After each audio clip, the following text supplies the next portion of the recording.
آج ہی مجھے ایک دوست نے کہا کہ جی آپ کی جماعت کے ایک بڑے عالم، میں خیر نام نہیں لیتا ان کا،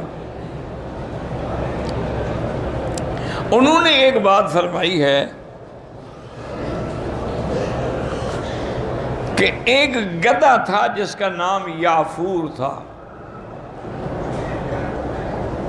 اور وہ حضور صلی اللہ علیہ وسلم سے باتیں کرتا تھا اور حضور کے کام بھی کرتا تھا۔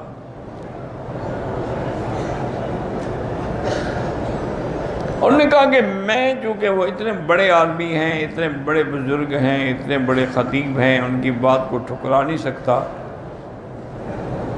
لیکن میرا عقل یہ بات تسلیم کرنے کے لیے تیار نہیں۔ انہوں نے بڑی تفصیل سے واقعہ بیان کیا ہے کہ خیبر کے بعد حضور صلی اللہ علیہ وسلم تشریف فرما تھے کہ ایک گدھا حاضر ہو گیا، اور انہوں نے کہا حضور میں بڑا نسلی گدھا ہوں، تمام انبیاء نے اپنے اپنے دور میں مجھ پہ سواری کی ہے، اب آپ آخری نبی ہیں اور میں بھی اپنی نسل کا آخری گدھا ہوں اور میرا نام یافور ہے، آپ مجھے اپنے پاس رکھ لیں۔ تو حضور پاک نے اس کو رکھ لیا۔ جب آپ کا کوئی خادم قریب نہ ہوتا اور آپ نے کسی کو بلانا ہوتا، مثلا سیدنا ابو بکر کو بلانا، یافور کو کہہ دے یافور جاؤ ابو بکر کو بلا کے لے آؤ، وہ دوڑتا اور جا کے ابو بکر کے دروازے پہ ٹکریں مارنی شروع کر دیتا۔ جب وہ اندر سے آواز سنتے کہ کون ہے تھی بے وقوفی والی، تو دروازہ کھولتے یافور کھڑے، وہ سمجھ جاتی کہ ہاں حضور نے بلایا ہے۔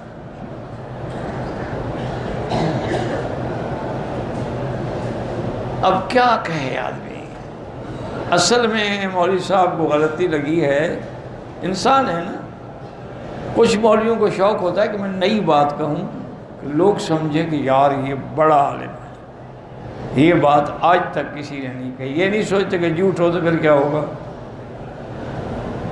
وقتی طور پر تو لوگ واہ واہ کر دیں گے، لیکن جب لوگوں کو پتہ لگ جاتا ہے یہ جھوٹی بات ہے تو پھر کیا کہیں گے آپ کے بارے میں۔ ان کو دکھ لگا ہے، کتاب ہے ایک الخصائص علامہ سیوطی رحمۃ اللہ علیہ کی۔ علامہ سیوطی رحمۃ اللہ علیہ بہت بڑی شخصیت ہیں، علامہ جلال الدین محلی اور جلال الدین سیوطی، جن کی کتاب ہے جلالین جو ساری دنیا میں پڑھی جاتی ہے، بہت بڑے عالم تھے، لیکن افسوس یہ ہے کہ ساتھ صوفی بھی بڑے تھے۔ جب بندہ صوفی بن جائے نا پھر کام کچھ بگڑ جاتا ہے، اس لیے جب مولوی پیر بن جائے نا سمجھو گیا بس، وہ بھی پھر ڈھیلا ہو جاتا ہے کام میں۔ انہوں نے اس واقعے کو اپنی کتاب الخصائص میں لکھا ہے، لیکن ابن جوزی، ابن قیم، ابن تیمیہ رحمہ اللہ تعالی، ابن حبان، یحییٰ ابن سعید، سب نے کہا ہے کہ موضوع لا اصل لہ، یہ جھوٹی روایت ہے جس کی کوئی بنیاد ہی نہیں ہے، سب نے اس کی تردید کی۔ اچھا ایک کتاب میں آگے سیوطی صاحب کو بھی تسلی ہوئی تو انہوں نے بھی کہہ دیا کہ ہاں یہ جھوٹی روایت ہے۔ بھئی اللہ کے بندے پر تم نے لکھی کیوں؟ تو ایک جھوٹی روایت کا حوالہ دینا صرف بات کو رنگ دینے کے لیے، بھئی اللہ کے بندے، جانوروں نے حضور سے بات کی ہے، صحیح حدیث میں ہے، حضور پاک ایک باغ سے گزر رہے تھے کہ ایک اونٹ آ کے حضور کے پاؤں پہ اس نے سر رکھا اور رونے لگ گیا، گڑ گڑایا۔ حضور نے پوچھا کیا بات ہے؟ انہوں نے کہا مالک مجھ سے کام زیادہ لیتا ہے اور کھانے کو نہیں دیتا۔ تو اس نے بات کی، حضور نے مالک کو بلایا، تنبیہ کی، اس نے کہا جی آئندہ میں کبھی غلطی نہیں کروں گا۔ تو جانور بات کرتے تھے حضور سے، یہ کوئی بڑی بات نہیں ہے۔ چیونٹی نے حضرت سلیمان علیہ السلام کے ساتھ بات کی، ہدہد نے بات کی، یہ کوئی بڑی بات نہیں، ہم مانتے ہیں۔ جب حجۃ الوداع کا موقع تھا تو اس وقت 100 اونٹ حضور نے ذبح کرنا تھا، صحابہ کہتے ہیں ہم دیکھ رہے تھے کہ ہر اونٹ اپنی گردن آگے کرتا تھا کہ میں حضور کے ہاتھوں سے ذبح ہو جاؤں۔ یہ حقائق ہیں، اس کا کوئی، لیکن جو واقعہ جھوٹ ہو اس کو نبی کی طرف منسوب کرنا یہ تو بہت بڑا جھوٹ ہے۔ یہ واقعہ جو ہے یافور والا، یہ 100% جھوٹ۔ تو بعض روایات ایسی آ جاتی ہیں اللہ تبارک و تعالی رحمت فرمائے۔ اسی لیے ہمارے علماء کا، محققین کا فیصلہ ہے، یاد رکھو کہ اگر قرآن و حدیث کی بات ہے تو آمنا و صدقنا، اگر کتب متقدمہ کی بات ہے، سابقہ کتابوں کی، اب جیسے دیکھیں نا کہ انجیل، 4 انجیل ہو گئے، پتہ نہیں کس انجیل کی بات مانیں گے، اور چاروں انجیل اللہ کے طرف سے نہیں ہیں، ان کے شاگردوں نے لکھے ہیں، ان میں ایک بھی اللہ کی طرف سے نہیں ہے، شاگردوں نے لکھا ہے، اس میں واہی تھی، واہی بھی سب لکھ دیے۔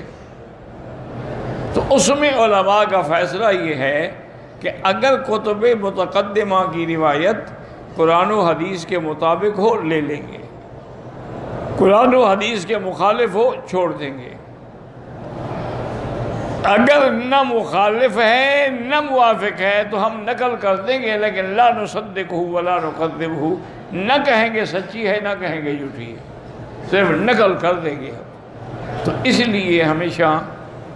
احتیاط رکھا کریں۔ بہرحال وہ بزرگ چونکہ زندہ ہیں، اللہ سلامت رکھے، اللہ ان کو توفیق دے کہ کچھ باتیں جو انہوں نے ایسی فرمائی ہیں اس کی اصلاح کر دیں۔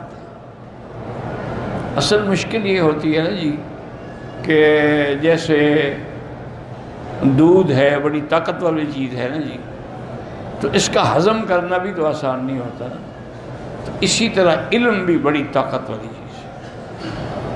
اور جب اللہ علم دیتا ہے اور عزت دیتا ہے، پھر عزت کو قابو رکھنا جو ہے نا وہ بڑا مشکل ہوتا ہے، پھر آدمی باہر نکلتا ہے، ورنہ تو اللہ معاف کرے، اللہ معاف کرے، اللہ معاف کرے۔ بہت ساری ایسی روایات ہیں جو ہماری کتابوں میں لکھی ہوئی ہیں، لیکن وہ روایات یا ضعیف ہیں یا موضوع ہیں، یہ تو محدثین کا کام ہے نا، وہ دیکھتے ہیں۔